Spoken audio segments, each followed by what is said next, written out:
કેલેન્ડરની સંભાવના જોઈએ.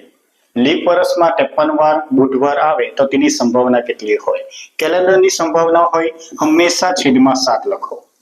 Okay, leap વર્ષ એટલે કેટલા દિવસ? 366 ભાગ્યા 7 7 50 35 16 7 2 14. શેષ કેટલો વધે છે? 2 વધે છે. ઉપર મૂકી દો, તમારો જવાબ મળી ગયો 2/7. જો મહિનાની વાત કરી હોય, ધારો કે જાન્યુઆરી મહિનામાં 5 વાર બુધવાર આવે તો તેની સંભાવના કેટલી? હંમેશા નીચે તો 7 મૂકી દેવાના. ઓકે, જાન્યુઆરી મહિનામાં કેટલા દિવસો હોય છે? તો 31 ભાગ્યા 7 7 4 28 28 29 ને 30 ને 31 3. ઓકે, જવાબ શું આવશે? 3/7. Thank you.